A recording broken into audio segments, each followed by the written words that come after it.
사도신경 고백합니다. 나는 전능하신 아버지 하나님, 천지의 창조주를 믿습니다. 나는 그의 유일하신 아들 우리 주 예수 그리스도를 믿습니다. 그는 성령으로 잉태되어 동정녀 마리아에게서 나시고 본디오 빌라도에게 고난을 받아 십자가에 못 박혀 죽으시고 장사된 지 사흘 만에 죽은 자 가운데서 다시 살아나셨으며 하늘에 오르시어 전능하신 아버지 하나님 우편에 앉아 계시다가 거기로부터 살아있는 자와 죽은 자를 심판하러 오십니다. 나는 성령을 믿으며 거룩한 공교회와 성도의 교제와 죄를 용서받는 것과 몸의 부활과 영생을 믿습니다. 아멘. 찬송가 357장입니다. 찬송가 357장 찬양하시겠습니다.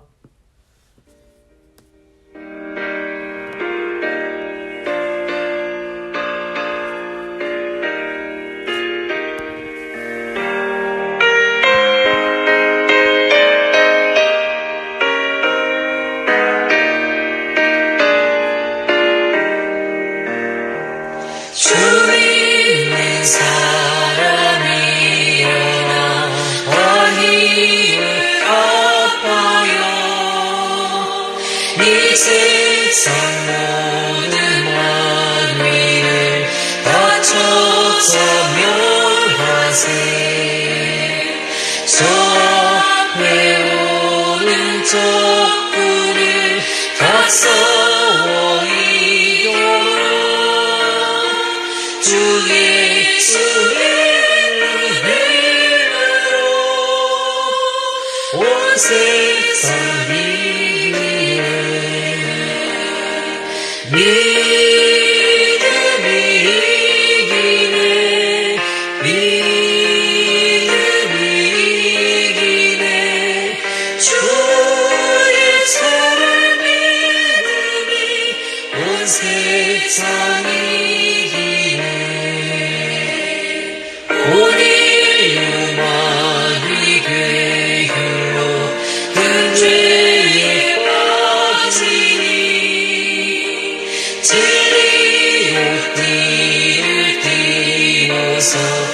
즐기고 흐리세. 참 믿고 의지하면서 겁없이 나갈 때 주 예수의 이름으로 온 세상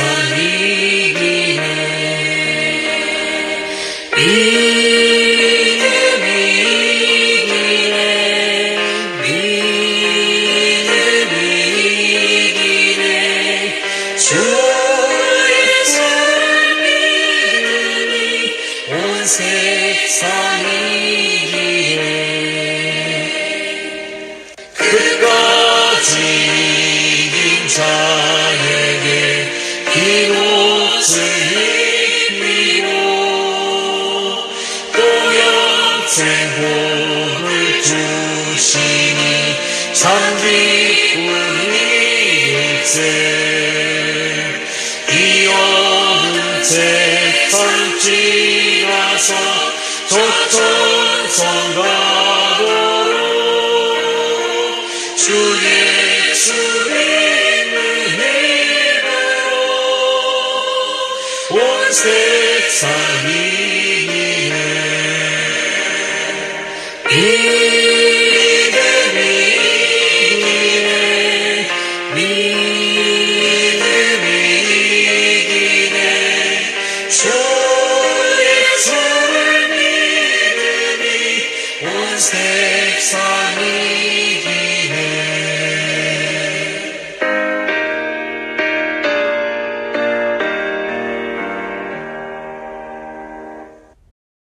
기도하십니다. 사랑의 하나님 감사합니다.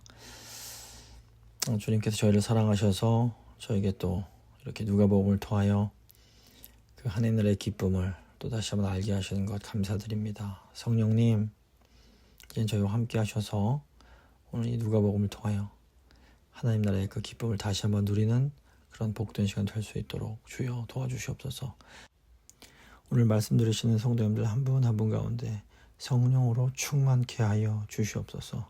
주만 의지하오며 귀하신 우리 주 예수 그리스도의 이름으로 기도드립니다. 아멘. 오늘 주신 하나님 말씀은 누가복음 4장 43절과 44절 말씀입니다. 누가복음 4장 43절 44절 말씀 제가 봉독해 드립니다. 예수께서 이르시되 내가 다른 동네들에서도 하나님 나라 복음을 전하여야 하리니 나는 이 일을 위해 보내심을 받았노라 하시고 갈릴리 여러 회당에서 전도하시더라. 아멘. 오늘은 누가복음 1장부터 9장 50절까지 내용 함께 살펴보고 기도하도록 하겠습니다. 누가복음의 저자인 누가는 신약 저자들 중에서 유일한 이방인입니다. 누가가 이 사도행전과 함께 누가복음을 이제 기록을 했습니다. 누가의 직업은 의사였는데 이 때문인지 이 누가복음에는 의학 용어가 많이 나오고 또 상세하게 모든 일을 근원부터 차례대로 기술하려고 노력했다 이런 말이 나옵니다. 누가복음은 마가복음처럼 이방인들을 대상으로 하면서 하나님 나라를 강조하고 이 하나님의 나라를 성취하신 하나님의 아들 예수 그리스도를 이제 증거합니다. 보면 마가는 하나님 나라의 대권자로서 예수님의 권능에 초점을 맞추는데 누가는 하나님 나라를 전하는 이 전도자로서 예수님을 부각시키고 특별히 이제 가난한 자, 소외된 자에 대한 관심을 많이 이제 보여줍니다. 이제 그 큰 구조 네 부분으로 나누는데 오늘은 두 파트 1장 1절부터 9장 50절까지 한번 함께 살펴보도록 하겠습니다. 먼저 1장 1절부터 4장 13절까지는 예수님의 이 나사렛에서의 예수님의 고향인 나사렛에서의 이제 활동이 나옵니다.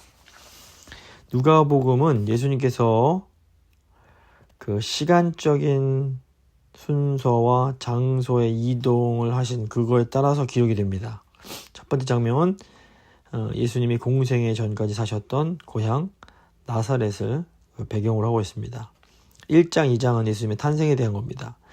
이 누가복음 처음 네 구절은 누가복음 전체 서론으로서 저자와 기록 목적 등을 설명을 하고 있습니다. 누가복음 1장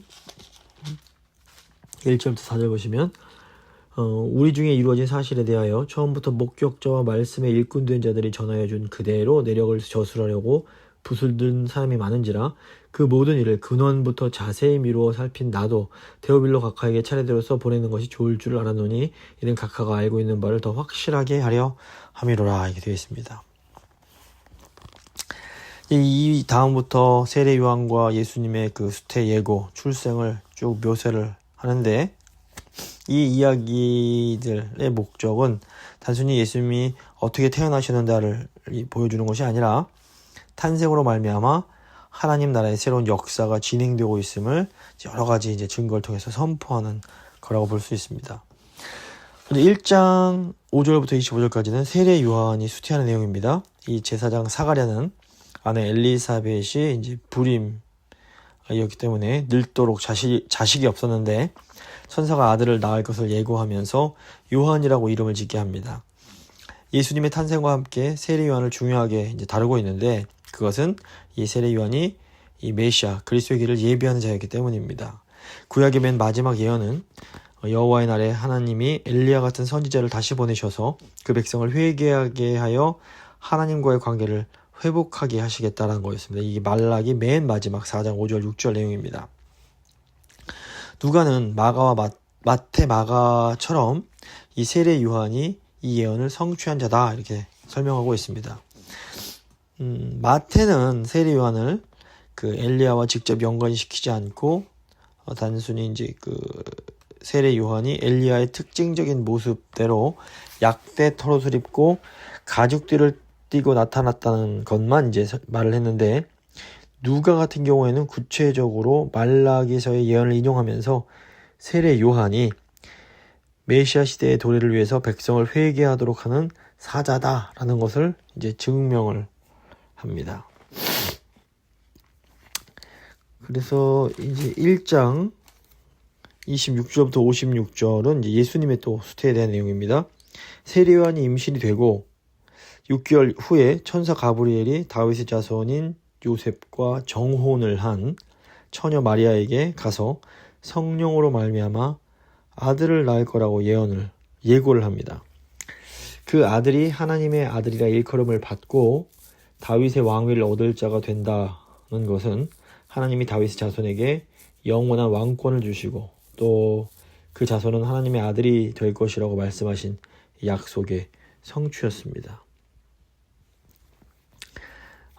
마리아가 처녀의 몸으로 임신이 된다는 사실에 놀라서 천사에게 어떻게 그런 일이 있을 수가 있습니까? 반문을 하니까 천사가 마리아의 친족인 엘리사벳의 임신을 증표로 제시합니다. 엘리사벳에게 가봐라 말을 하는 겁니다. 그래서 마리아가 유대에 살고 있는 엘리사벳을 방문을 했는데 이때 엘리사벳의 뱃속에서 있던 아이가 뛰노는 반응을 보이면서 성령 충만을 받아서 이제 마리아를 축복합니다.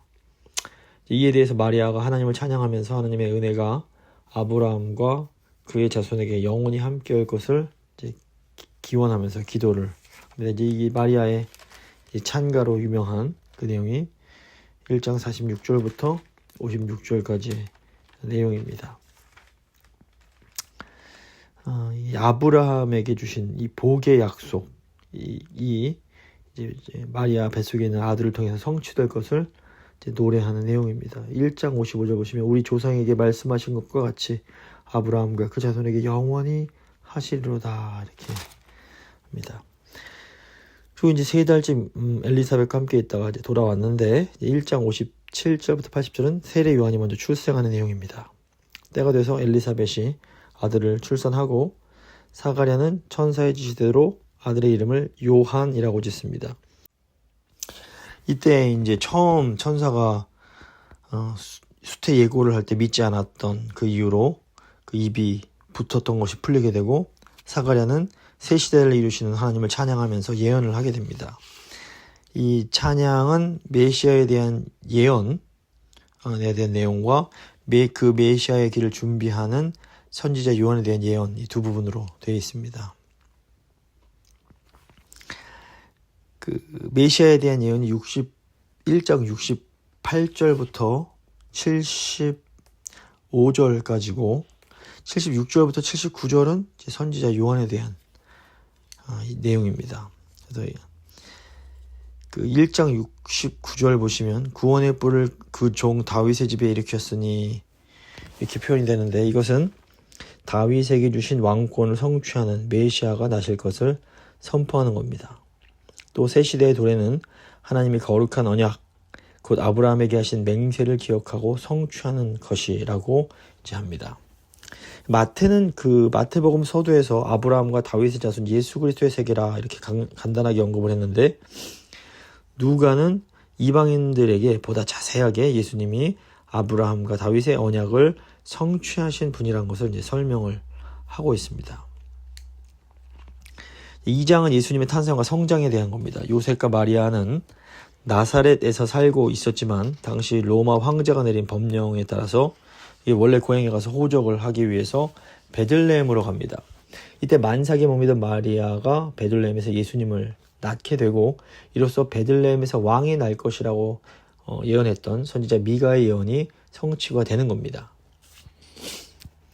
미가서 5장 2절 보시면 베들레헴 에브라다야 너는 유다 족속 중에 작을지라도 이스라엘을 다스릴 자가 내게로 나올 것이라 그의 근본은 상고의 영혼에 있느니라 이렇게 되고 있습니다.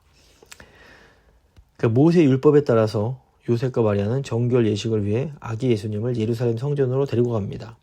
이스라엘의 위로를 기다리던 경건한 시므온이 아기 예수님을 보고 하나님을 찬양하면서 예수님이 이스라엘의 영광이요 이스라엘의 빛이 되실 것을 예언합니다.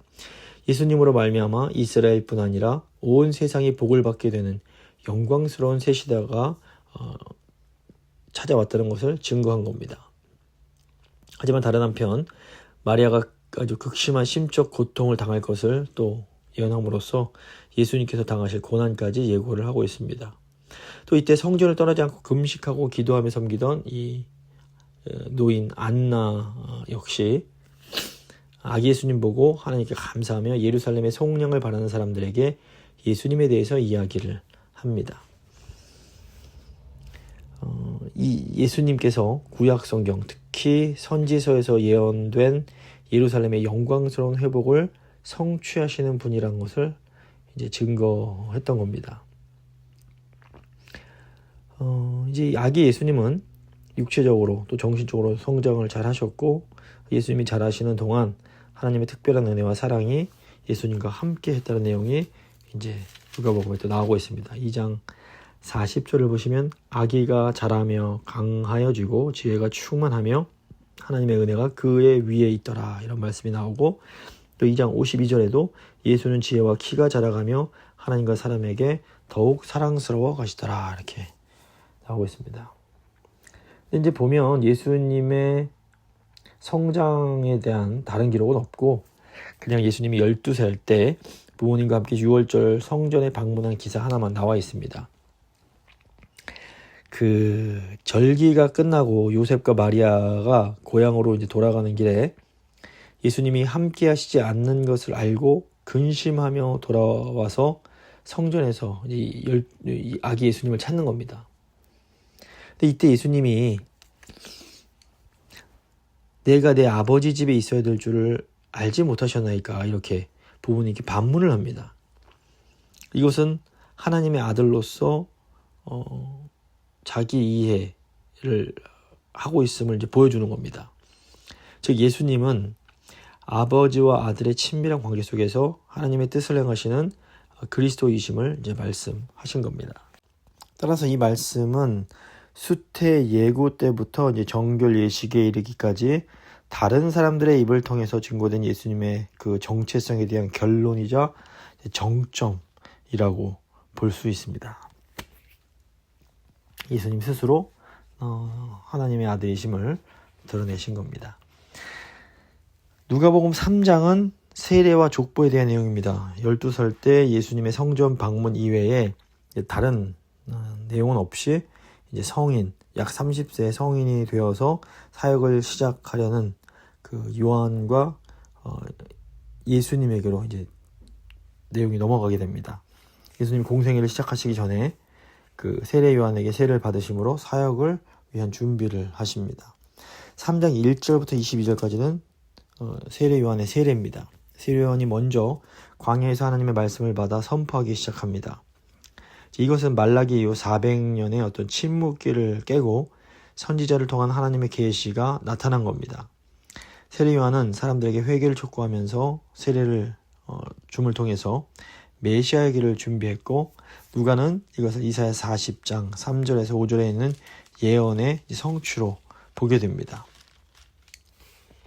예수님은 죄가 없으시지만 요한에게 세례를 받으심으로 스스로 죄인들과 같이 낮아지셨습니다. 또 예수님이 세례를 받고 기도하실 때 성령이 예수님에게 임하고 하늘에서 너는 내 사랑하는 아들이라 내가 너를 기뻐하노라 라는 음성이 들리게 됩니다. 이 맥락에서 예수님께서 받으신 세례는 다른 사람들처럼 어떤 죄를 씻어내기 위한 어떤 정결의식이 아니라 하나님의 아들로서 공식적인 사역을 시작하는 일종의 대관식과 같은 그런 의미를 갖게 됩니다. 3장 23절부터 28절은 예수님이 세례 받으신 그 내용 다음에 그 예수님의 그 족보가 나옵니다. 마태복음 1장에도 예수님의 족보가 나오는데, 이 족보는 그 위에서 아래로 내려오는 그 하향식 족보였습니다. 그러니까 아브라함부터 시작해서 쭉 그 자손으로 내려와서 예수님의 어떤 유대적인 배경을 강조하는 겁니다. 반면 이 누가는 아래에서 위로 거슬러 올라가는 상향식 족보입니다. 누가는 저 아래부터 쭉 올라가서 아브라함을 넘어 아담까지 가면서 예수님을 인류 전체와 연결을 시키고 있습니다. 심지어 아담 이상으로 하나님까지 언급함으로써 예수님이 하나님의 아들이심을 또 강조하고 있습니다. 그래서 누가복음 3장 23절 보시면 요셉의 아들이니 요셉의 위는 헬리오 이러면서 쭉 올라가다가 38절에서 그 위는 아담이요 그 위는 하나님이시니라 이렇게 끝이 나는 겁니다.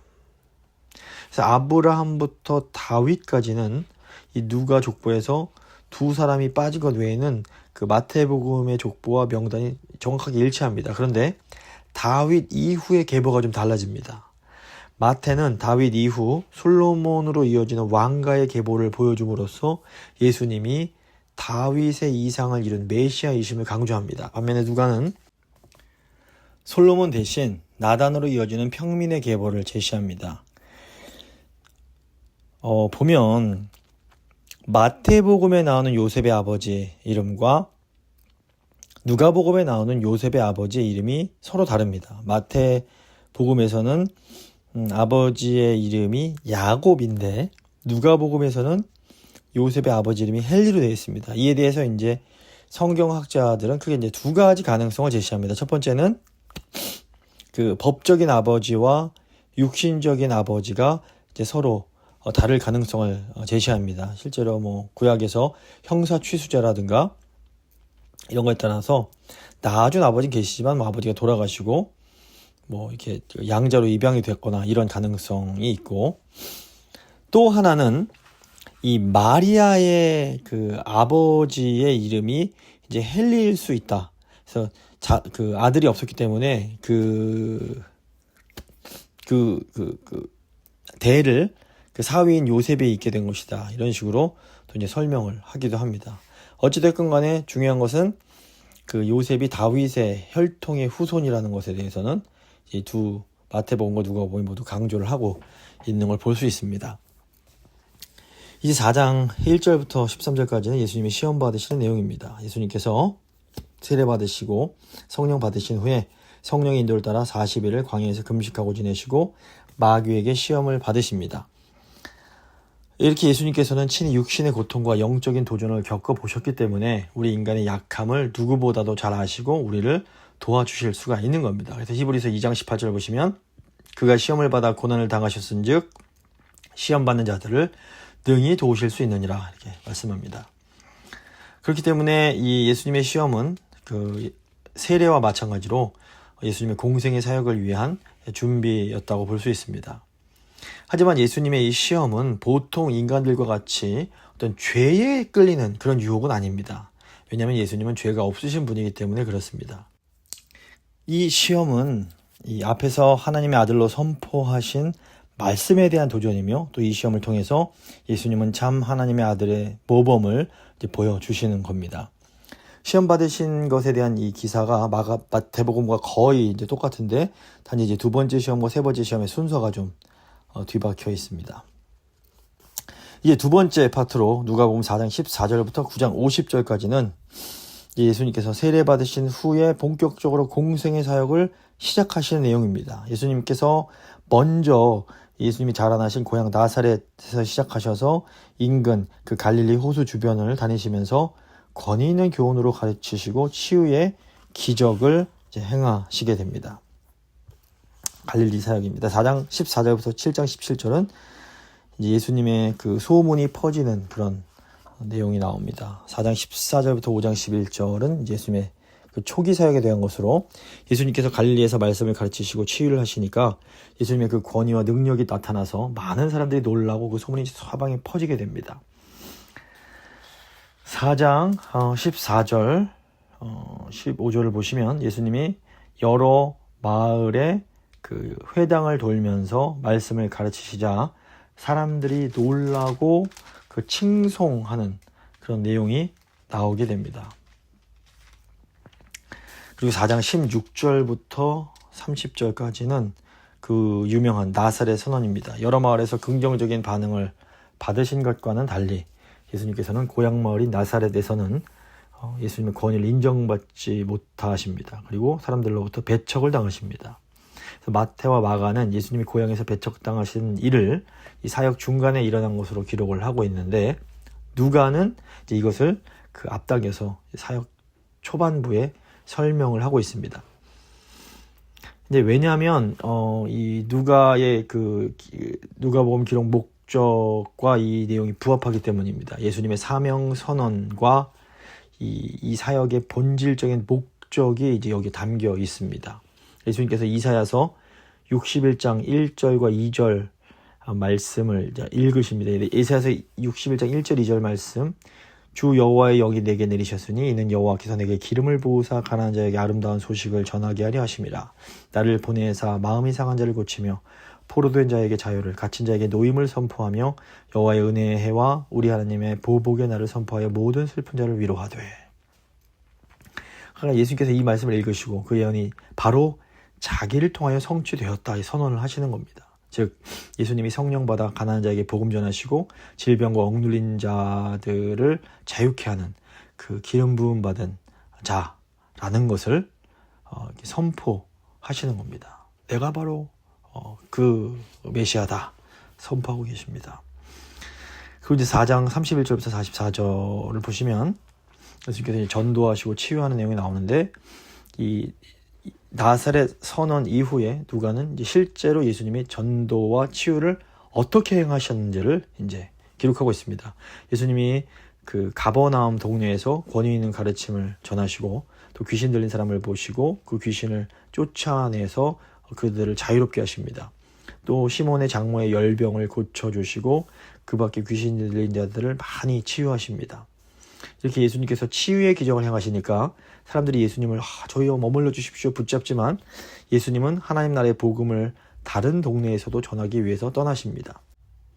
흥미로운 것은 예수님께서 이제 다른 동네로 떠나신다라고 하실 때 마가복음에서는 예수님의 어떤 대권자로서의 권능을 강조하면서 귀신 쫓으시는 것을 언급을 합니다. 마가복음 1장 38절 39절 보시면 귀신을 내쫓으시더라 이것을 강조하는데 누가복음 같은 경우에는 다른 나라로 다른 동네로 이렇게 떠나시는 그 내용에서 하나님 나라의 복음을 전하여야 하리니 이 내용을 이제 강조하는 걸 보게 됩니다. 그러니까 이게 같은 사건이지만 복음서의 저자들마다 그것을 해석하는 관점이 조금씩 다른 겁니다. 이것이 우리가 똑같은 예수님 얘기지만 4개의 복음서가 필요한 이유가 바로 이 때문입니다. 우리가 복음서 하나만 갖고는 예수님이 한 차원밖에 볼 수가 없습니다. 근데 복음서 4명이 서로 다른 위치에서 다른 의도를 가지고 같은 걸 해석해 주기 때문에 예수님의 사역을 더 우리가 풍성하게 이해할 수가 있게 됩니다. 누가복음 5장 1절부터 11절은 이제 베드로를 부르시는 내용입니다. 예수님이 갈릴리 호수에서 처음 제자들, 곧 베드로, 안드레, 야고보, 요한을 부르신 내용인데 마태, 마가복음에서는 이 내용이 이렇게 자세히 나오지 않는데 누가는 이 내용을 좀 더 자세히 설명을 합니다. 베드로가 밤새도록 금을 쳤는데 고기를 한 마리도 잡지 못하다가 예수님의 지시를 따라서 많은 물고기를 잡는 기적을 체험합니다.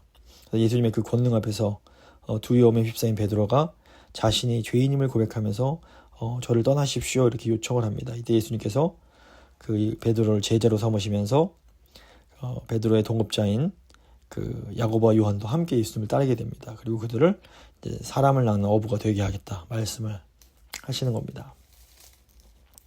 5장 12절부터 6장 11절은 드디어 예수님께서 바리새인들과 논쟁하시는 내용입니다. 예수님의 가르침과 권능을 체험했던 많은 무리들이 예수님을 따랐습니다. 하지만 바리새인과 서기관 같은 유대교 지도자들은 예수님의 사역과 예수님의 행동을 비난하면서 예수님을 배척합니다. 예수님이 이제 그들과 논쟁을 하시면서 자신이 어떤 분이신지를 아주 분명하게 보여주십니다. 그래서 이 처음 나오는 총 6개의 이제 장면이 있는데 처음 나오는 3장면은 예수님이 부정함과 죄를 깨끗하게 하시는 분이란 것을 알려주는 내용이고 다음 3가지 장면은 예수님이 그 새 시대 새 질서를 여는 주역이신 것과 어떤 이 구약 절기의 본질적인 정신을 가르쳐 주시는 내용이라고 볼 수 있습니다. 먼저 5장 12절부터 16절은 나병 환자를 고치시는 내용입니다. 구약 성경에서 이 나병, 예전에 문둥병이라고 불렀는데 이 환자는 굉장히 부정하고 그래서 이 환자와 접촉한 사람은 다 사람이든 물건이든 다 부정해졌습니다. 그래서 이 나병 환자들은 하나님 백성 공동체와 떨어져서 분리돼서 살아야만 했습니다. 격리된 채 이제 살아야 했던 겁니다. 하지만 예수님께서 이 나병 환자를 만져주십니다. 이게 또 놀라운 쇼킹한 사건인데 예수님께서 이 나병 환자를 만지십니다. 그랬더니 예수님께서 부정해지신 것이 아니라 도리어 이 나병 환자가 병이 치유되면서 깨끗해지는 겁니다. 그래서 예수님이 부정한 것을 정결하게 하시는 그런 부정을 회복해 주시는 분임을 이걸 통해서 알 수가 있습니다. 5장 17절에서 26절 보시면 이제 중풍병자 얘기가 나옵니다. 사람들이 중풍병자를 메어와서 예수님 앞에 내려놓을 때 예수님께서 네 죄사함을 받았다 이런 말씀을 하십니다. 그러면서 이제 이 사람을 치유해 주시는데 이때 이제 서기관과 바리새인들이 와 어떻게 함부로 죄사함을 선포하느냐 이거 신성모독이다 이렇게 화를 냅니다. 예수님께서 이때 나에게 죄사하는 권세가 있는 것을 알려주려고 의도적으로 그렇게 했다 이렇게 말씀을 하십니다. 예수님은 부정한 것을 깨끗하게 정결하게 만드시고 죄를 용서하시는 그런 분임을 이제 보여주는 겁니다. 그리고 5장 27절부터 32절에서는 이제 그 레위라고 불리는 세리 마태, 이 마태복음의 저자인데 이 사람을 예수님께서 제자로 부르시는 그런 내용입니다. 이때 이제 이 마태가 예수님을 위해서 잔치를 베풀었는데 이때 이제 다른 세리들도 함께 그 자리에 참석합니다. 당시 이제 세금 받는 로마 제국을 위해서 세금을 받는 텍스 콜렉터 이 세리들은 그 로마의 앞잡이로 치부가 돼서 백성들이 경멸하는 굉장히 큰 죄인 취급을 받았습니다. 그래서 바리새인들과 서기관들이 예수님이 이런 세리들과 함께 식사하시는 것을 보면서 비방을 합니다. 이때 예수께서 뭐라고 그러십니까? 예수님은 의사는 환자에게 필요한 거다 이렇게 비유를 드시면서 예수님이 죄인을 용납하고 새롭게 하시는 분이라는 것을 알려주십니다. 그러니까 스스로 죄인임을 깨닫고 겸손하게 예수님 앞으로 나오는 자들이 이제 예수님의 그 용서와 치유와 회복을 경험하게 됨을 이제 보여주십니다. 이 나머지 세 가지, 먼저 5장 33절부터 39절은 금식에 대한 겁니다. 세례요한의 제자들을 포함해서 좀 열심히 있는 유대인들은 금식을 했습니다. 그런데 예수님의 제자들은 금식을 하지 않았습니다. 이것을 가지고 바리새인들이 또 비방을 합니다. 이때 예수님은 자신을 혼인집 신랑으로 비유하시면서 자신으로 말미암아 기쁨의 새 시대가 열렸다라고 말씀하십니다. 그리고 금식은 그들의 죄와 그에 따른 심판에 대해 회개하며 애국하는 건데 이제 예수님으로 말미암아 사죄와 회복의 역사가 이루어지고 있기 때문에 지금은 금식할 때가 아니다. 도리어 예수와 함께 기뻐할 때다 이렇게 말씀을 하십니다. 또 예수님께서 이제 신랑을 뺏길 날이 올 텐데 이것은 또 예수님의 고난과 승천 그 이후에 성도들이 겪을 환난의 시기임을 암시합니다. 그래서 이때는 또 금식할 것이다 이런 말씀도 하십니다. 그리고 6장 1절부터 5절은 안식일에 대한 겁니다. 안식일에 이제 예수님 제자들이 밀 이삭을 잘라 비벼 먹는 것은 보면서 또 이제 그 유대교 지도자들이 비방합니다. 이제 그들이 볼 때는 이 제자들의 행동이 유대인들의 전통에 따르면 안식을 범하는 거였기 때문입니다. 예수님께서 이제 이에 대해서 다윗이 사울 왕에게 쫓기면서 위급할 때 제사장들만 먹을 수 있는 진설병 먹었던 것을 이제 말씀하시면서 안식일은 사람을 위해서 있는 것이고 예수님이 안식일의 주인이심을 또 알려주십니다. 예수님은 안식일을 정하신 창조주 하나님과 동일한 신적 권위를 가지고 사람들에게 참 안식을 주시는 분이신 겁니다. 그래서 이 안식일의 의미를 다시 한번 하시는데 또 6장 6절부터 11절 보면 또 안식일에 대한 내용입니다. 다른 안식일에 예수님께서 회당에서 손 마른 사람을 만나십니다. 서기관과 바리새인들이 안식일에는 병 고치는 것도 안식일을 범하는 것이다 이렇게 생각을 했기 때문에 예수님이 이 안식일에 일 하나 안 하나 이제 이걸 또 지켜보고 있었습니다. 이때 예수님께서 이 사람들을 향해서 안식일에 선을 행하는 것과 선을 행치 않고 악을 행하는 것이 옳은가 질문하시면서 그 손 마른 사람을 치유하십니다. 이것은 종교적인 의식을 지키기보다 압제당한 자를 자유케 하고 선을 행하는 것이 더 하나님의 마음을 기쁘시게 하는 것임에 대한 그 예수님의 그 계시라고 볼 수 있습니다. 사실 구약 선지자들 보면 하나님께서 기뻐하시는 금식, 하나님께서 기뻐하시는 안식일은 이렇게 종교에 얽매여 있는 그거보다는 오히려 그 하나님의 뜻을 행하고 많은 사람들을 자유케 해주는 거란 걸 저희가 알 수 있습니다. 6장 이제 12절부터 49절은 예수님께서 그 12제자를 택하시고 훈련하시는 그런 내용입니다. 바리새인들과 그 예수님의 논쟁은 유대교 지도자들이 예수님이 가져오신 새 질서를 담아내는 그릇이 될 수 없음을 분명하게 보여줍니다. 이제 그래서 예수님은 12 제자들을 택하시고 그들과 함께 새 시대의 기초를 세우십니다. 즉 이스라엘의 12지파가 있었던 것처럼 하나님 나라 새로운 이스라엘의 이 12지파, 12제자, 12사도를 통해서 새로운 하나님의 나라를 이루어 가시는 겁니다. 그래서 보면 여기서 누가가 예수님께서 그들을 사도라고 이렇게 하셨다고 이렇게 쓰고 있습니다. 이 사람들은 하나님 나라의 복음을 전파하고 예수 그리스도를 증거하도록 보냄받은 그런 특별한 사명을 가진 그런 사도들인 겁니다. 그래서 누가복음 6장 13절 보시면 그 제자들을 부르사 그들 중에서 12를 택하여 사도라 칭하셨으니 이렇게 말씀합니다. 6장 20절에서 26절은 이제 복과 저주의 선포입니다. 제자들을 세우신 후에 예수님은 제자의 도를 중심으로 무리들에게 말씀을 가르치십니다. 이제 이 부분이 마태복음에 나오는 그 산상수훈과 겹치는 그런 내용입니다. 근데 이제 마태는 팔복으로 말한 것을 누가는 그냥 4가지 복, 4가지 화로 묘사합니다. 그러니까 복이 있다, 4개 말하고 화 있을지니 4번을 말하는 겁니다. 이렇게 이제 누가는 부유하고 힘 있는 자와 가난하고 약한 자를 대조하면서 당장 그리스도의 제자로서 가난과 핍박으로 고통당하는 사람들이 궁극적으로는 복을 누리게 될 거라는 소망을 이제 보여주고 있습니다. 6장 27절부터 38절 보면 이제 그 원수를 사랑하라는 놀라운 말씀을 가르치십니다. 예수님은 고통받는 성도들이 장차 받을 복을 말씀하실 뿐 아니라 당장 그 고통스러운 상황에서 어떻게 살 것인지에 대해서 말씀하십니다.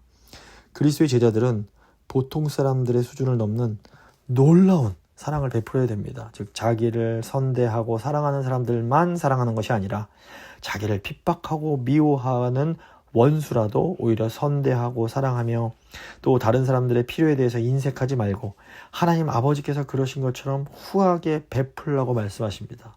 이제 여기 이제 그 유명한 황금률이 나오는데 이게 사실 그 예수 믿는 우리에게는 큰 도전이 되는 겁니다. 6장 39절부터 49절은 또 제자의 자세들에 대해서 또 설명을 하고 계십니다. 그 제자들이 어떤 자세로 이 배움의 길, 제자의 길을 갈 것인지 말씀하시면서 교훈을 마무리하시는데 첫째, 39절에 바른 인도자를 만나야 됩니다. 둘째로 40절에 제자는 겸손하되 스승처럼 온전해지도록 열심을 다해야 됩니다. 셋째로 41절부터 42절에 다른 형제의 잘못을 지적하기 전에 나의 잘못을 먼저 살펴야 됩니다. 그리고 넷째 43절부터 45절에 선한 마음가짐으로 외적인 열매를 맺어야 됩니다. 그리고 마지막 다섯째 46절 49절 말씀을 듣는 데서 그치지 말고 그 말씀을 실천을 해야 되는 겁니다. 이 내용을 말씀해 주십니다. 그리고 다시 이제 7장 1절부터 17절까지는 놀라운 기적의 소문에 대한 내용입니다. 예수님께서 가르치시기를 마치신 후에 예수님께서 놀라운 2가지 기적을 행하십니다. 하나는 백부장의 종을 치유하신 것이고 이게 7장 1절부터 10절이고 또 다른 하나는 7장 11절부터 17절에 나오는 과부의 죽은 아들을 살리신 겁니다. 여기 나오는 백부장은 로마의 군인으로서 이방인이었지만 도리어 유대인들보다 더 훌륭한 믿음으로 예수님의 어떤 절대적인 권위를 인정합니다. 예수님께서 그 믿음을 칭찬하십니다. 또 과부는 이 고아와 함께 성경에서 가장 그 소외된, 가장 힘없고 가난한 부류에 속하는데 그 과부가 아들마저 잃었으니 그 슬픔과 절망이 정말 말로 표현할 수 없었을 그런 상황입니다. 이때 예수님이 그 여인을 불쌍히 여기시고 죽은 아들을 살려내십니다. 예수님의 긍휼하심이 이방인과 지극히 가난한 자에게 미치고 있음을 분명하게 보여주는 겁니다. 그러니까 예수님이 행하신 놀라운 기적을 보고 사람들이 크게 두려워하게 되고 또 칭송하고 또 예수님의 소문이 이제 갈릴리를 넘어서 저 남쪽 유대와 그 사방 지경까지 다 이제 퍼지게 됩니다. 이제 7장 18절부터 8장까지는 예수님의 그 누구신지, 예수님의 권위 있는 가르침과 그 기적을 보고 들은 사람들이 예수님의 정체에 대해서 궁금하기 시작하면서 이제 예수님에 대한 다양한 인식과 반응들이 나오는 내용입니다. 7장 18절부터 35절은 이제 세례 요한이 이제 예수님이 누구신지를 궁금해하는 내용입니다. 예수님께서 이제 사역하시는 동안에 세례 요한이 이 분봉왕 헤롯에게 미움을 받아서 감옥에 갇혀 있었습니다. 이 세례 요한이 감옥에서 제자들을 보내서 예수님께 예수님 당신이 오실 그분이 맞습니까? 아니면 우리가 다른 분을 기다려야 됩니까? 이걸 이제 묻게 합니다. 아마도 이것은 세례 요한이 기대했던 오셔서 불로서 땅을 심판하는 그런 강력한 심판을 행하지 않으시는 것을 보면서 저분이 맞나 의심이 들었기 때문일 겁니다.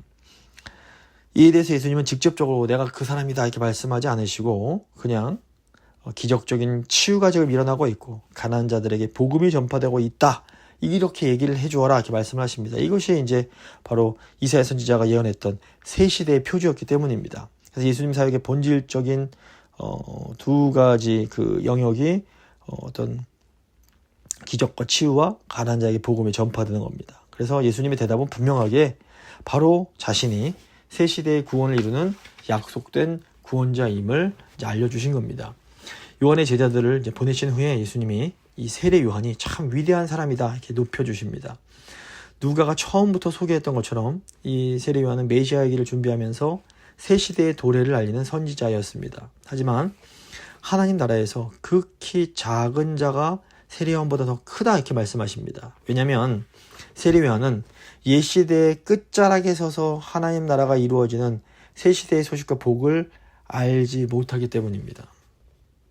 하지만 새 시대의 복을 누릴 기회가 주어졌음에도 바리새인과 율법 교사 같은 유대 지도자들은 예수님을 세리와 죄인의 친구라고 조롱하면서 배척하고 주님이 가져오신 그 기쁨에 동참하지 못합니다.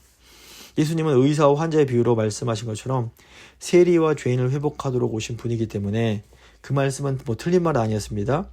하지만 이 유대교 지도자들은 자기 의에 빠져서 세리와 죄인을 멸시하면서 동시에 그들을 포용하시는 예수님까지 배척해버립니다. 그래서 결국 그들은 새 시대의 복을 거절해버린 겁니다.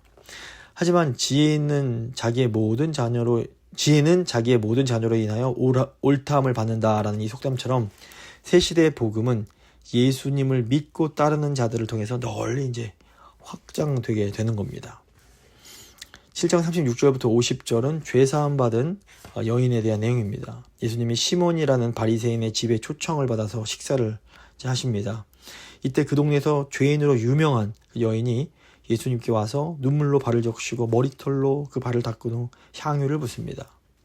집주인 시몬이 이걸 가만히 지켜보고 있다가 예수님 저분이 참 선지자였다면 지금 저 발을 닦는 저 여자가 죄인이란 걸 아셨을 텐데 그리고 저 여자를 쫓아버리셨을 텐데 이런 생각을 합니다. 예수님께서 많은 빚을 탕감받은 사람과 적은 빚을 탕감받은 사람 중 누가 더 그 빚을 탕감해준 그 주인에게 감사하겠느냐 이 질문하시면서 그 여인이 시몬보다 더 큰 사랑으로 예수님을 대접했다 이렇게 말씀하십니다. 그리고 한술 더 떠서 그 여인이 죄사함 받았다고 선포를 해버리십니다. 예수님의 이 선포는 함께 식사하는 사람들 마음속에 예수님 저분이 누군가? 그가 누구에게 죄를 사하는가? 라는 질문을 하게 합니다. 아마도 그 사람들은 속으로 저거 신송모독 아니야? 이러면서 화를 내고 있었을지 모릅니다.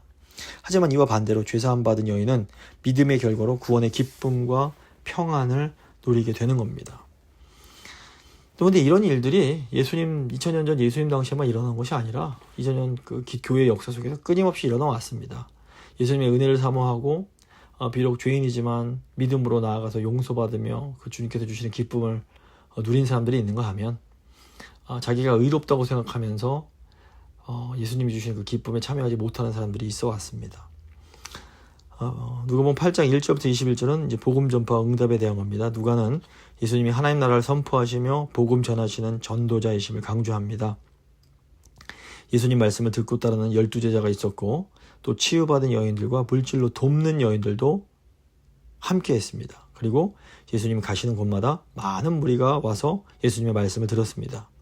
예수님께서 그 4종류 땅의 비유를 가르치시고 또 제자들에게 그 뜻을 설명하신 후에 그 예수님께서 드러내시는 진리의 말씀을 주위에서 잘 들으라고 권고하십니다. 이 내용은 이제 마태복음, 마가복음에 나옵니다.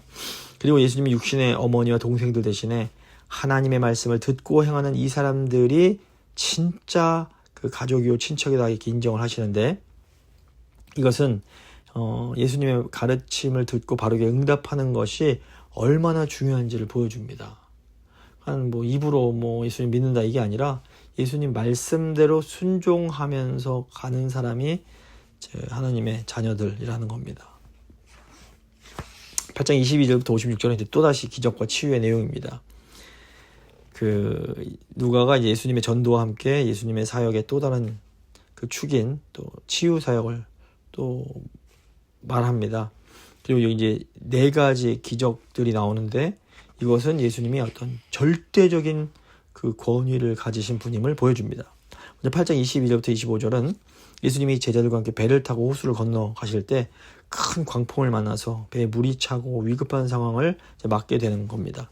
이때 제자들이 아주 무서워하면서 주무시던 예수님께 호소하며 예수님을 깨웁니다. 예수님이 일어나셔서 바람과 물결을 꾸짖으시고 그것들을 잠잠케 하신 후에 제자들의 믿음 없음을 꾸짖으십니다. 이 제자들은 두려워하면서 그가 누구이기에 바람과 물을 명하며 순종하는가 하면서 예수님의 그 신분에 대해서 또다시 묻습니다. 이게 참 아이러니한 것이 아직도 제자들은 그 예수님 누구신지 제대로 알지 못하는 겁니다.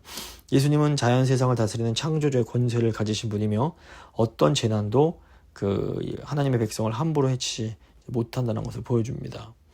8장 26절부터 39절은 갈릴리 맞은편 이 거라사인의 땅, 이때 이제 이방 지역인데, 여기서 예수님께서 이제 군대라고 불리는 아주 수많은 그 귀신에 사로잡힌 이 광인, 미친 사람을 치유하신 내용입니다. 이 수많은 귀신들도 하나님의 아들이신 그 예수님의 권세 앞에 감히 대항을 하지 못합니다. 그래서 이것을 보면 예수님이 자연 세계뿐 아니라 영적 세계도 주관하시는 분임을 알 수 있습니다. 치유받은 사람이 예수님과 함께 있기를 원했지만 예수님은 그 사람을 집으로 돌려보내시면서 다른 사람들에게 예수님이 행하신 큰 일을 전파하게 하십니다. 유대인들 가운데는 아직 때가 아니기 때문에 예수님이 기적 행하신 일을 알리지 못하게 하셨지만 이방 땅에서는 예수님을 알리게 하신 겁니다. 이게 어떻게 보면 누가가 이 누가복음서를 쓴 그 목적과도 연결이 됩니다. 이방인들에게 복음 전하기 위해서 쓰여진 책이 바로 누가복음이기 때문입니다. 8장 40절부터 56절은 이제 자연과 영적 세계에 이어서 인간의 질병과 죽음을 극복하시는 예수님의 권능이 나타납니다. 여기 이제 혈루증 걸린 여인이 치유받는 것과 회당장 야이로의 죽은 딸이 이제 살아나는 그런 기적이 맞물려 있습니다. 회당장 딸은 12살이고 이 여인은 12회를 알아서 고생해 왔지만 고칠 수가 없었습니다. 그러니까 이 아이가 태어나서 자라는 만큼 그 여인은 계속해서 아파왔던 겁니다. 여인은 예수님의 옷자락만 만져도 나을 것이라는 믿음이 있었고 믿음대로 치유받고 구원을 얻게 됩니다. 이 예수님께서 이 12회 혈루병 앓는 여인을 고치시는 사이에 예수님께서 이 회당장 딸에게 가는 길이 이제 늦춰지는데, 그동안 회당장 딸이 죽었다는 소식이 전해집니다. 이때 예수님이 회당장에게 믿기만 하라고 권고하십니다. 그래서 이것은 예수님의 기적은 반드시 우리 믿음의 반응을 요구한다는 것을 또 우리에게 또 알려주고 있습니다. 그리고 이제 그 9장 1절부터 50절은 그 예수님께서 제자를 이제 파송하신 내용입니다. 지금까지 이제 누가복음은 보면 예수님께서 갈릴리를 중심으로 이렇게 혼자서 사역을 하셨던 겁니다. 근데 이제 다음 단계로 이제 넘어가는 겁니다. 제자들을 보내셔서 예수님의 사역이 확장되는 겁니다. 9장 1절부터 17절 보시면 그 예수님이 12제자에게 능력과 권위를 주시고 이 제자들로 하여금 예수님이 하셨던 것처럼 여러 지역을 다니면서 하나님 나라를 전파하고 또 치유의 사역을 하게 하십니다. 제자들의 사역으로 사람들이 예수님이 누구신지에 대해서 관심을 갖게 되고 예수님의 그런 정체에 대해서 여러 가지 추측을 내놓게 됩니다. 왜냐하면 제자들이 전파하는 하나님 나라의 복음의 핵심이 바로 예수님이시기 때문입니다.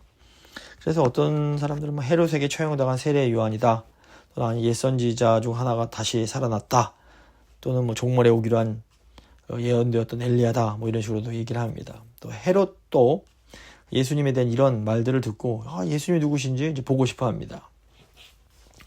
9장 10절부터 17절 보시면 이제 오병이어의 내용이 나옵니다. 이 누가 같은 경우에는 오병이어의 기적을 파송받은 12제자가 사역을 마치고 돌아온 시점에 이제 두면서 이 두 개의 사건을 서로 연결을 시킵니다.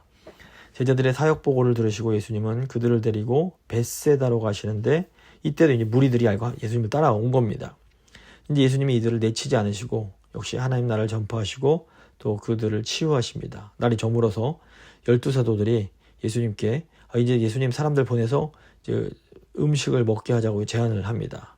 근데 이제 예수님께서 보내지 말고 너희가 먹을 것을 주라고 하십니다. 그들에게는 떡 5개와 물고기 2마리밖에 없었기 때문에 주님, 저희는 먹을 걸 줄 수 없습니다. 이렇게 많은 사람들 먹일 수 없습니다 말했지만, 예수님은 그 물고기 2마리, 떡 5개 여기 축사하시고 그 제자들로 남자만 5,000명 되는 그 무리를 배불리 먹이게 하십니다. 이 누가복음의 맥락에서 바로 이 사건은 제자들 스스로는 굉장히 무력하지만 예수님이 위임하신 권능으로 많은 사람들을 하나님 나라의 복된 삶으로 인도한다는 것을 보여줍니다. 이거 오늘날에도 중요한 의미가 있습니다. 저희는 예수님 따른 제자들인데 저희 힘만으로는 굉장히 부족합니다. 무력합니다. 하지만 예수님께서 주시는 권능으로 인해서 그 하나님께서 하시는 일들을, 예수님께서 하셨던 일들을 저에게도 할 수 있다라는 겁니다. 9장 18절부터 36절은 이제 예수님의 순환과 영광에 대한 내용입니다. 누가는 대체로 사건들을 시간적으로 상세하게 다루는데, 오병이어 기적이 일어난 다음에 일어난 사건들은 그냥 어떻게 보면 생략해버리고, 마태복음이나 마가복음에서는 이 이후의 일들이 더 있는데, 바로 누가는 그냥 예수님의 그 신분, 예수님이 누구신가, 예수님의 정치에 대한 문제를 다룹니다. 예수님의 제자들에게 먼저 다른 사람들이 예수님을 누구라고 하는지 물으신 다음에 제자들은 어떻게 생각하는지를 물으십니다. 이때 베드로가 하나님의 그리스도이십니다 라고 고백을 했고, 이것이 지금까지 누가가 기술해온 예수님의 그 정체성에 대한 가장 올바른 증언이었습니다. 하지만 그리스도로서 예수님은 고난과 죽음을 감당하셔야 했기 때문에 아직 이 일을 알리지 말라고 경고하시고, 다만 제자들에게 예수님이 받으실 고난에 대해서 예고하십니다. 그리고 그들 가운데 하나님의 나라를 볼 자들이 있을 것이다, 이렇게 말씀을 하십니다. 제자들 가운데 하나님 나라를 볼 자도 있다라고 하신 것은 예수님이 세상의 종말이 즉시 임할 것이라고 기대하신 것을 의미하는 건 아닙니다. 예수님은 고난과 승천, 복음이 온 세상에 전파되는 것 등 종말에 이르기까지 여러 상황들이 있을 것을 다 아시고 또 예고하신 겁니다. 그러므로 하나님의 나라는 세상의 종말 이후에 오는 것이 아니라 예수님의 변화, 부활, 승천, 성령 강림 이후 교회 시대에 이르기까지 그리스도의 통치가 시작되어 확장되는 모든 그 역사를 포함하는 것임을 우리가 알 수 있습니다. 제자들이 목격할 하나님의 나라의 역사는 바로 이어서 나오는 예수님의 영광스러운 변화부터 시작이 됩니다. 예수님이 제자들을 데리고 기도하러 산에 올라가셨는데, 기도하시는 중에 예수님의 몸이 영광스럽게 변하고 그의 옷에서 광채가 납니다. 그리고 율법의 대표인 모세와 선지자의 대표인 엘리야가 예수님과 대화를 나눕니다.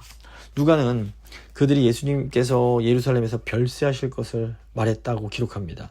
이것은 예수님이 예루살렘에서 받으실 고난이 불가피하며 그 이후에 영광스러운 새 시대가 도래한다는 것을 확증하는 겁니다.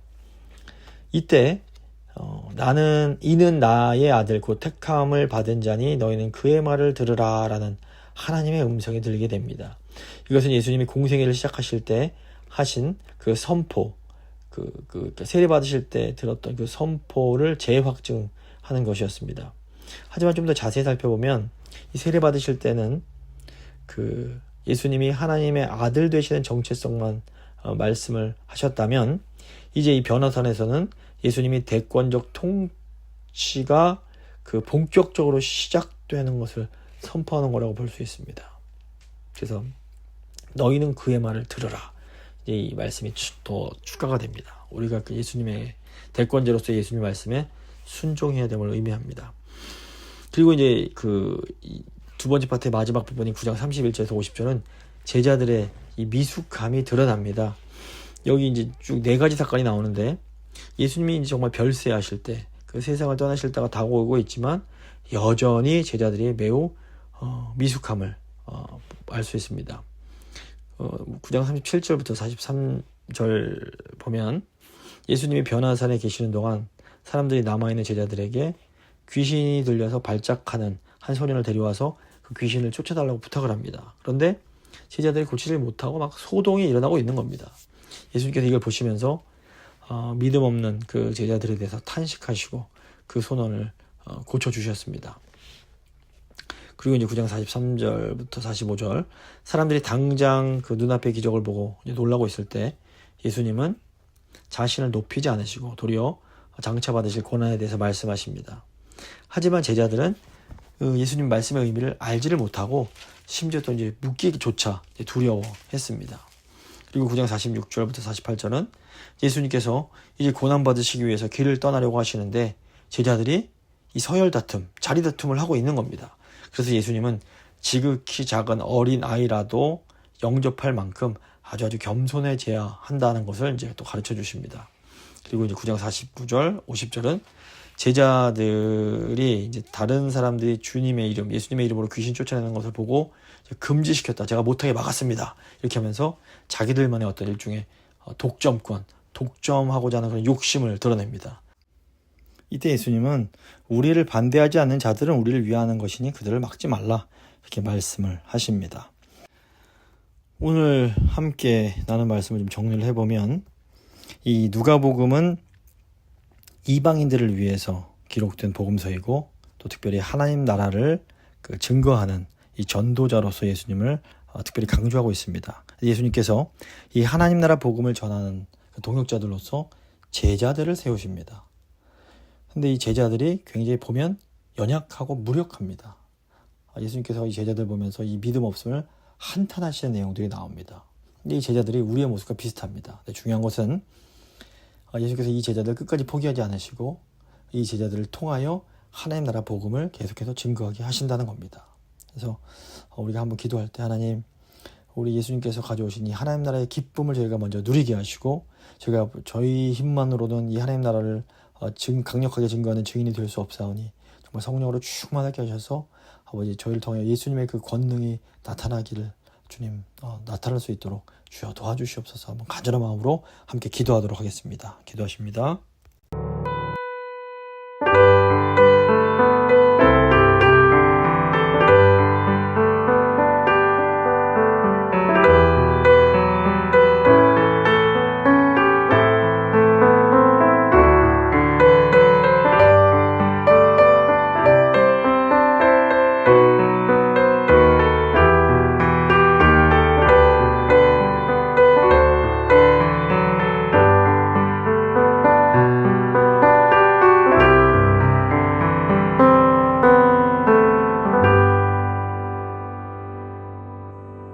이제 잠시 교회와 또 우리 교회가 올 여름에 하게 될 사역 위해서 잠깐 기도하는 시간 갖도록 하겠습니다.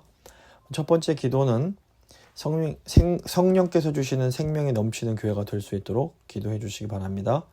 성령께서 살리시는 교회가 되어서 하나님의 큰 일을 말하고 또 서로 다른 지체가 복음 안에서 하나 되고 각 사람의 은사가 사랑 가운데 사용돼서 예수 그리스도의 몸을 세워가는 그런 교회가 될 수 있도록 간절한 마음으로 기도하겠습니다.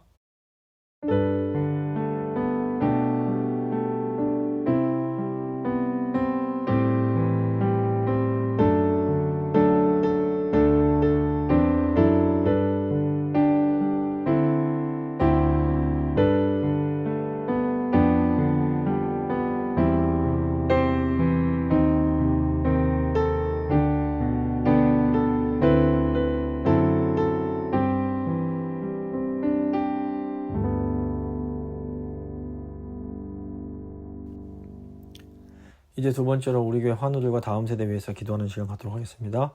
육신의 연약함으로 인해서 함께 예배드리지 못하는 주의 백성들 한 분 한 분 이름 불러가시면서 기도해 주시고 우리 다음 세대가 성령이 주시는 생명으로 차고 넘쳐서 정말 하나님 기쁘시게 하는 교회로 살아갈 수 있도록 다음 세대 축복하면서 기도해 주시기 바랍니다.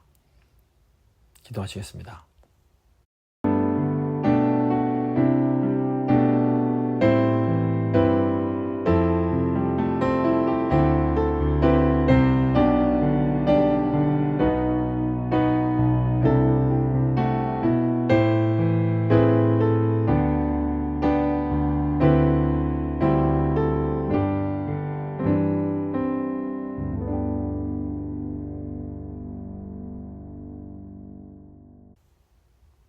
이제 마지막으로 우리 교회 학예 사역 위해서 기도하겠습니다. 먼저는 7월 9일부터 12일까지 있는 우리 유스 리트리트 위해서 기도해 주시기 바랍니다. 이번 시간 통해서 아이들이 정말 하나님의 은혜를 경험하고 살아계신 주님을 만나는 그런 시간 될 수 있도록 간절히 기도해 주시고, 또 7월 말에 있을 이 멕시코 단기 선교 위해서도 하나님 우리 교회가 정말 하나님 기뻐하시는 이 선교 사역 감당할 수 있도록 주님 도와달라고 힘달라고 간절한 마음으로 기도하도록 하겠습니다. 기도하십니다.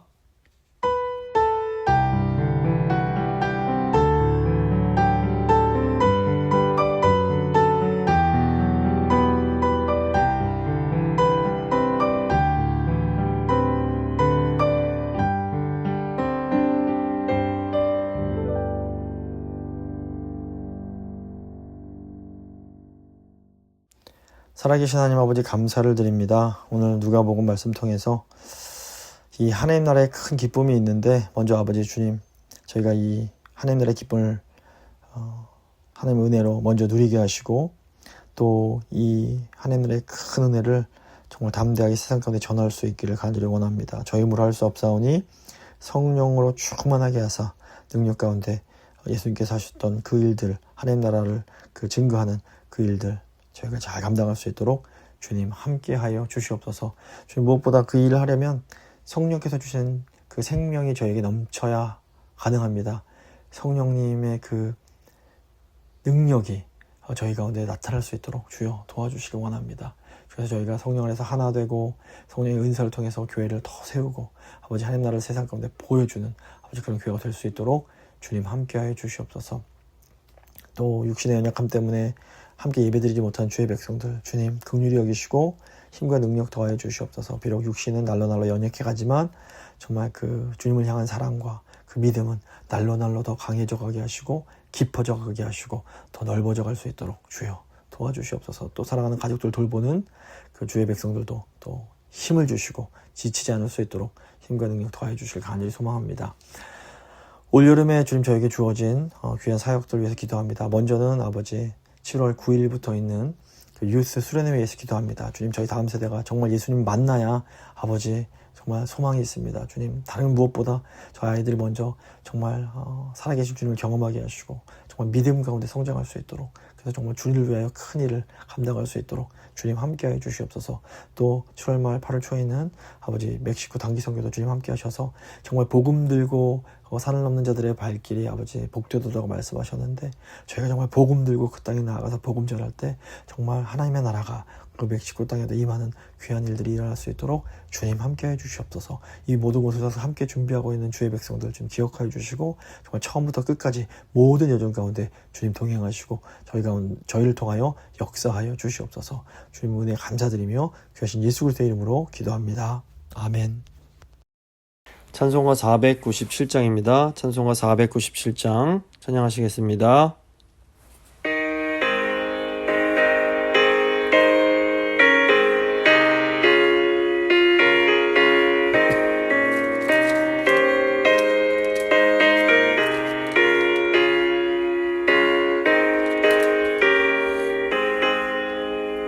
주 예수 넓은 사랑 그 크신 은혜를 나 힘써 접하는 참 기쁜 일일세.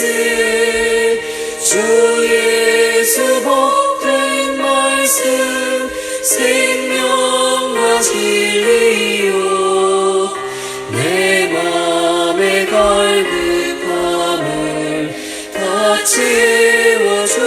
채워주시네 예부터 전한 말씀 주 예수 크신 사랑 나 항상 전파하기 참 기뻐하도다 이 말씀 전할 때에 내 맘이 기쁘고 그 말씀 전할수록 새 기쁨 넘치네 구원의 복된 말씀 못 들은 사람이 세상의 많음으로 힘써서 전하세 예부터 전한 말씀 주 예수 크신 사랑 나 항상 전파하기 참 기뻐하도다 이 말씀 들은 사람 또 듣기 원하고 목말라 사모하니 그 말씀 진리라 그 나라 영광 중에 나 부른 새 노래 예부터 좋아하던 이 말씀뿐일세 예부터 전한 말씀 주 예수 크신 사랑 나 항상 전파하기 참 기뻐하도다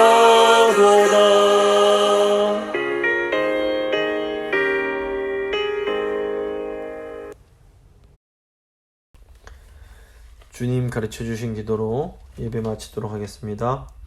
하늘에 계신 우리 아버지, 아버지의 이름을 거룩하게 하시며 아버지의 나라가 오게 하시며 아버지의 뜻이 하늘에서와 같이 땅에서도 이루어지게 하소서.